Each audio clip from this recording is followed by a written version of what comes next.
Je ne sais pas si vous vous rappelez de la vidéo que j'avais faite avec le 2008. En fait, j'avais pris le chemin qu'il fallait pas aller prendre avec tout simplement une montée où, quand j'ai vu, elle m'a appelé. J'ai pas pu résister, donc j'ai pris cette montée. Et une fois arrivé en haut, en fait, j'ai entendu un gros bruit. Et lorsque je suis descendu, je me suis rendu compte que j'avais arraché tous les bas de caisse. N'hésitez pas, après cette vidéo, à aller la regarder, surtout ça vaut le détour. Aujourd'hui, j'ai trouvé un vrai 4x4 chez Peugeot pour justement vous en parler, vous faire la présentation, faire l'essai et voir vraiment ce que ça donne. Alors peut-être que vous voyez en arrière-plan derrière moi le nouveau 2008 qui fait sensation. Et là encore, je vous ai déjà fait une présentation, un essai routier, et pour la petite histoire, j'attends toujours le mien encore. Mais c'est pas celui-là que je vais faire l'essai aujourd'hui. Quand je vous dis que je vais vous présenter un vrai 4x4 de chez Peugeot, c'est tout à fait ça, parce que pour la simple bonne raison, en fait, regardez ce livret, c'est écrit 4x4 d'Angel. Pour ceux qui connaissent pas, en fait, d'Angel équipe fait des transformations tout simplement sur des véhicules de série en partenariat avec certaines marques, et notamment à l'époque ils étaient connus pour avoir fait les véhicules de l'armée. Faisant cette vidéo, j'ai aussi un petit pincement au cœur, c'est-à-dire, et je voudrais remercier tous les gens qui ont regardé, qui ont aimé ma vidéo, tous ceux qui m'ont contacté, car la plus vue de mes vidéos c'est le nouveau Peugeot Expert, où je crois que je suis à peu près à 180 000 vues, et pour moi c'est quelque chose d'inespéré. Ce qu'on va faire dans cette vidéo, c'est que je vais vous le présenter, vous le montrer, vous montrer les aménagements qu'il a eu, sa transformation, et dans un deuxième temps, sûrement avec un essai routier, je vais chercher le lieu qu'il faut et peut-être même accompagner, voir un petit peu le rendu avec ce véhicule. Et pourquoi pas reprendre cette fameuse montée avec mon 2008 que j'avais faite. Bienvenue sur ma chaîne Cyril et dans ma magnifique région du Sud, plus exactement à Marguerite dans le Gard. N'hésitez pas, si vous cherchez où aller pendant les vacances, venez me voir si vous êtes dans le coin. Attachez votre ceinture, c'est parti, on y va!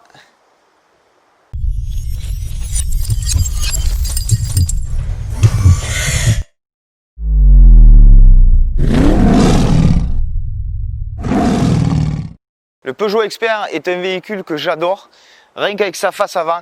Et comme ceux qui me suivent, qui le savent, j'en ai déjà eu deux en ma possession. Et il n'y a pas très longtemps, j'ai vendu le mien car j'ai souvent la demande et tout le monde veut me l'acheter, étant donné qu'en plus c'est un 180 chevaux que je choisis à chaque fois. En délai, ça reste assez long pour les avoir. À ce sujet d'ailleurs, je vous le dis, j'ai commandé la finition sport. On a vu quelques photos sur le net sortir et je l'aurai normalement en fin d'année et je l'attends vraiment avec impatience. Le Peugeot Expert, pour moi, est vraiment un très bon véhicule. Si vous hésitez, allez l'essayer et je vous garantis que vous le choisirez. Donc déjà, partie cette face avant qui est tout juste magnifique, qui me plaît énormément, qui est énorme. Comme j'ai expliqué dans une des vidéos, j'adore ce gros avant en fait qui pour moi fait comme un peu les voitures américaines. Alors celui-ci est une finition asphalte. 150 chevaux. D'ailleurs, quand je l'ai ramené, j'ai été surpris, je trouve que ça marche vraiment bien. C'est une boîte manuelle 6 rapports. Pour son prix tarif, il faut compter 30 000 € hors taxe. Et ensuite, vous avez la modification qui a été faite à apporter par D'Angel pour le passer en 4x4. Un vrai 4x4, je le redis. Donc comptez à peu près dans les 10 000 € hors taxe. Bien évidemment, sans parler de remise. Mais je tenais à vous le dire parce que souvent on me demande les tarifs, que ce soit du véhicule ou des modifications qui peuvent être apportées. Au niveau des finitions, vous pourrez constater que celui-ci a les parties des pare-chocs inférieurs qui sont non peintes, alors que vous pouvez choisir en option d'avoir les pare-chocs peints, les baguettes peintes. Voilà, et moi je trouve que c'est plus joli. En fait, en regardant sur leur site la transformation, ils vous expliquent qu'il y a une heureuse des suspensions de 4 cm. Tout le reste de la modification se trouve sous le véhicule. Alors, pour appliquer ces transformations, vous ne pouvez pas le faire avec un attelage d'origine du véhicule. Vous ne pouvez pas le faire avec un véhicule équipé du 180 chevaux, équipé du grip control d'origine. Et il y a deux motorisations, le 120 et le 150 chevaux, sur lesquelles la modification est admissible. Quand on se penche dessous et qu'on regarde, effectivement, on voit tout le travail du système pour passer en 4 roues motrices. Et ça fait vraiment très propre. En plus, il y a des tôles de protection, de façon à éviter d'accrocher, comme c'est plus pour faire du tout-chemin. Ça permet de protéger le dessous de caisse et notamment tout ce qu'ils ont pu monter aussi. Je me demandais aussi si un entretien c'était plus compliqué qu'un autre, ce qui était donné et préconisé de faire. Alors, génial, encore une fois, le petit carnet qu'ils vous mettent d'Angel.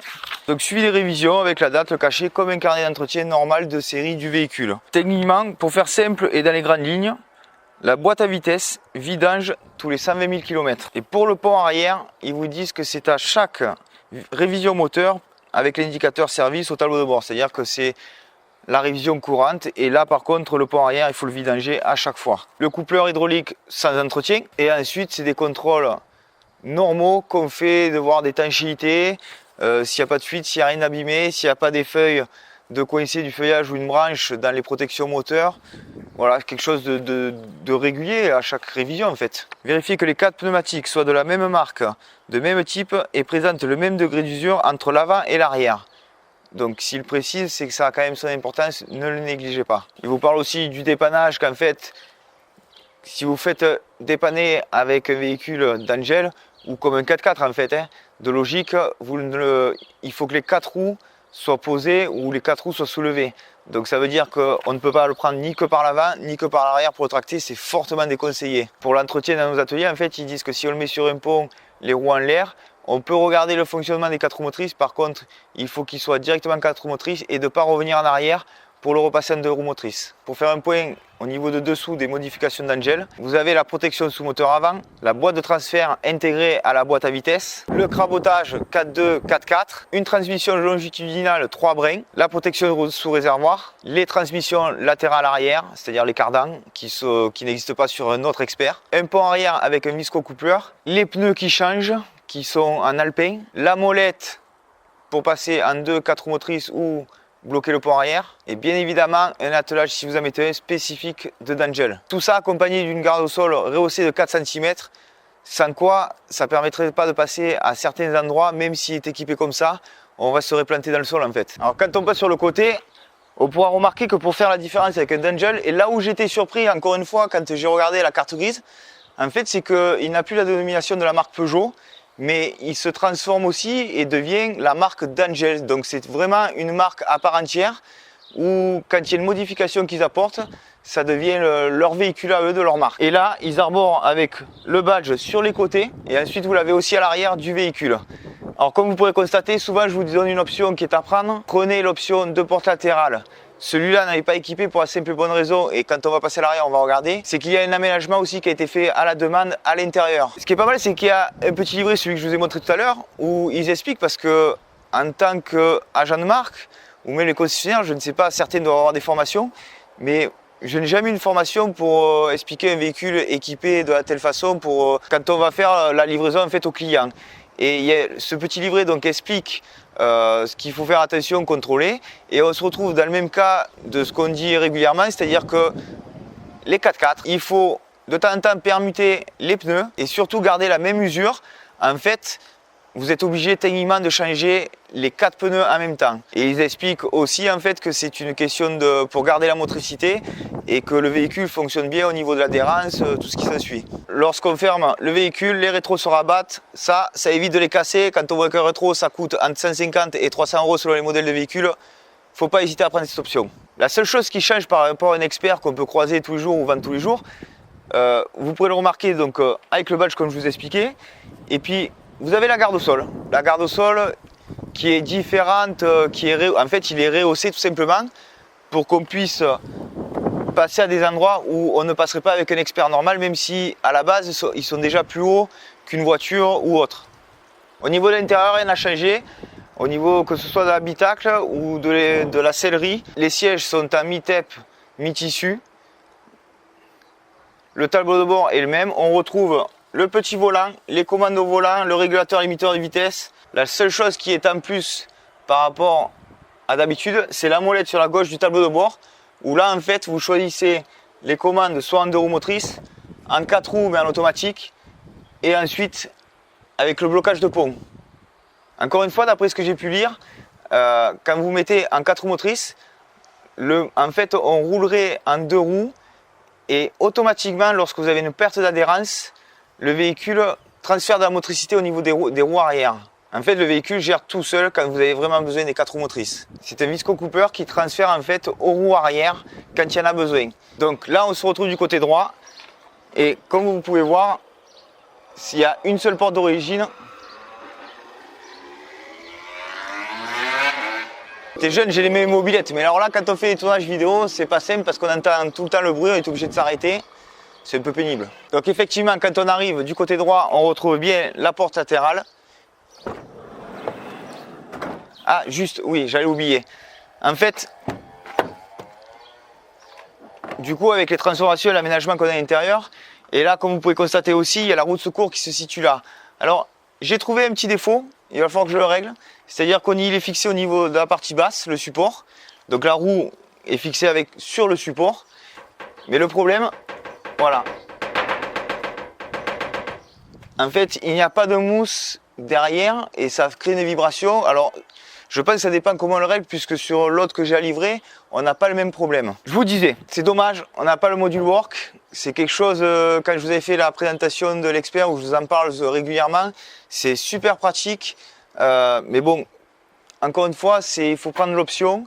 Mais ce qu'ils ont fait de sympa aussi, c'est qu'on a toujours la banquette là qui se soulève. Et en fait, il y a un petit lieu où on peut ranger les pièces. Il y a un petit bac avec une mousse au milieu. Et là où normalement, quand on ouvre la trappe derrière, on a l'accès pour passer jusqu'à devant.